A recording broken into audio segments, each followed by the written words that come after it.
Yo, what's up, everybody? Welcome back to another Chuz Reviews, where I review a game every Monday, Wednesday, and Friday. We do a review video, and today we're talking about a game I've been talking about in my last video. It's been pretty addicting for me. Made me been looking rough for the last week, but I finally took a shower, guys. Don't worry. But anyway, today we're reviewing Stardew Valley.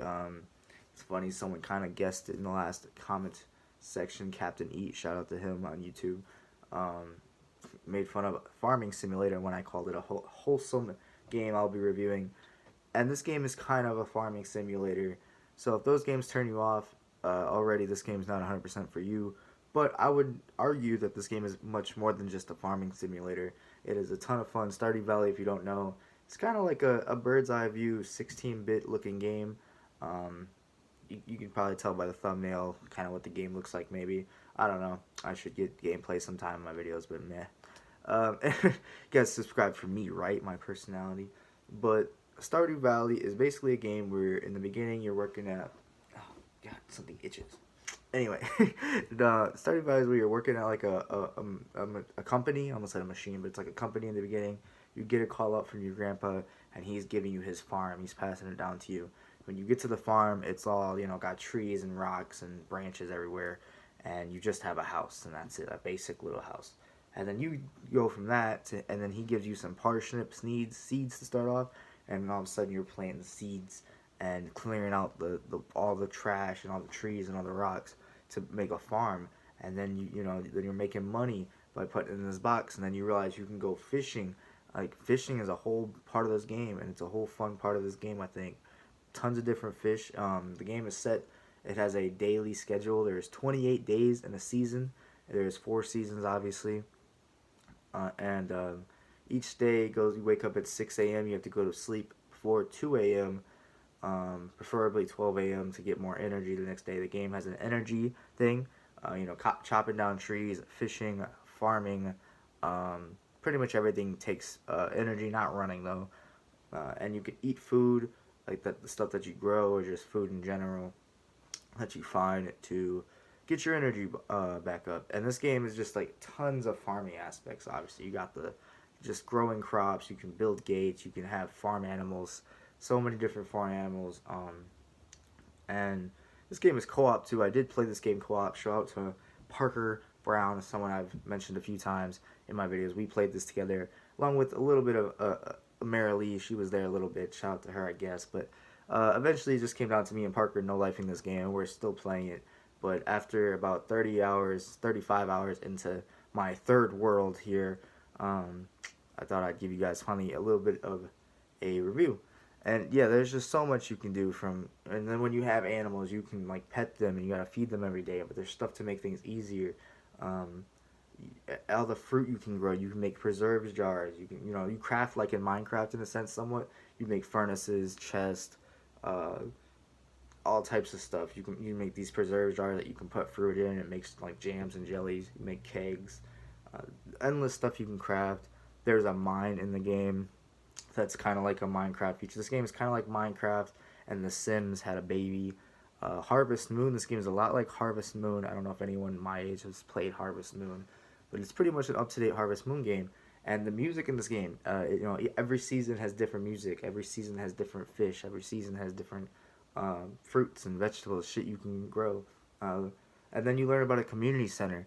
The community center and the museum are two of the most satisfying collection things in gaming. It's basically a checklist of shit to find and collect and do and eventually get to. The community center, it's got each rooms in which a room for money. It's like you have the bank. It's like a room for animal stuff, a room for farming, a room for fishing, and you got to get everything in there to build up those rooms. We're like 2 items away from completely completing it and seeing what happens when we do. Um, but like you get rewards from completing that. Like you get a bus that takes you to a new desert town, a whole new town with a whole new mine. You get a greenhouse that lets you grow crops during the entire every season because crops die every switch of season depending on everything. You got to water crops every day. You can get a horse to travel around faster. You can get a wife. I forgot about the social aspect. I said The Sims because there's a whole town. There's a town in the game with 20 or so different NPCs that have completely different personalities. I would say the only flaws of this game, and the reason it's not a perfect game, is one, um, Some of the NPCs are not as good written as others. Some are just really sticky, like boredom. But some are cool. Like some of these cutscenes, and then when you get a wife and get friends, they give you a lot of unique cutscenes that is just with this person. Like I'm dating a girl that plays video games, so we sat and played a video game inside of Stardew Valley. It was like a little mini game. It was cool as hell. My other friend did something else. He didn't do that. It was different. You get a wedding. You can have kids. Like I said, you got the barn. You can have a fish pond. Fishing is fun, mining is fun, combat is a thing. Foraging, chopping down trees. Now with your fish, you chop them down. Weapons don't break in this game. I mean, some do, but like not your axe, not your farming weapons, but you upgrade them with the ore that you get from the mine, kind of like Minecraft. Um, and yeah, this game is just a ton of fun. It makes time go by so fast, like ridiculously fast. We just pour 8 hours into it every single day, 12 hours, and it's just like wow, it went by so fast, and you just want to keep playing. Another flaw I would say is winter. The first year is kind of boring. We haven't been to winter in my second year yet, but winter is a year where you can't grow any crops. Obviously, it's fucking winter, unless you have a greenhouse, which we didn't have yet. So and it was just kind of a boring season. Couldn't wait for it to be over. There's also town events. Like there's two pretty much every season, and they happen every year where there's like an event where the town gets together and play games or some big festival thing is going on. It's very cool and unique. There's so many mysteries in the game. There's a sewer that you need to get a key for from the museum guy. That's another place where you get artifacts and you take it to the museum and he gives you rewards. There's just so much stuff to do and so much to collect. And this game is $15. Sometimes less if it's a sale. So you just get 50 hours or more and so much content for $15. And eventually you'll be banking. You can upgrade your house, have a huge house. All types of shit you can do, man. It's pretty cool. I really like this game. Also, to mention, I kept reminding my friends, and it's kind of a meme. I'm once again telling you guys, this game was made by one person. That's another unique thing. It took one guy, made the entire soundtrack that I love. I added one of these songs to my music playlist. You guys can check it out. It's just like a little lo-fi beats, but the whole playlist is pretty bangerish. The whole game itself is good. He's still adding updates.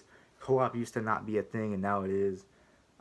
This game is a ton of fun co-op. It's much easier to handle all the overwhelming shit the game throws at you in the beginning, because in the beginning is a bit overwhelming. That's another negative. But the game it's at your pace. This game is endless. You can play for as many years as you want. Don't feel pressured to go fast. If you want to look up guides to know the best way to do things fast, hell, do that too. This game has a bunch of content on YouTube for it. Overall, this game was great. My friend Parker has been playing it right there with me, gave it a 9 out of 10. My final verdict is also going to be a 9 out of 10. Usually we don't agree all the way on games, but we agree on this one. So yeah, that's how it is. I do recommend it really for any game player, unless you really just don't like, I guess, sitting and farming. But you can mine, you can fish, you can be social. Shit, you can just walk around and enjoy music or pet animals, and you can have a pet in the game. Before you like your smallest house though, the pet that you get if you get a dog will get in the fucking way of your house. I hated it so much, but ever since upgrading the house, that hasn't been a problem.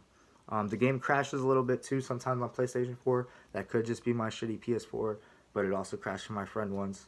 So, yeah, those are the negatives. 9 out of 10 here. Thank you guys so much for watching. Looking forward to Ghost of Tsushima coming out here in about a week or two, next Friday. I will be getting that on release, so look out for that. Like, comment, subscribe. Thank you guys so much for watching. See you guys in the next video. Peace out.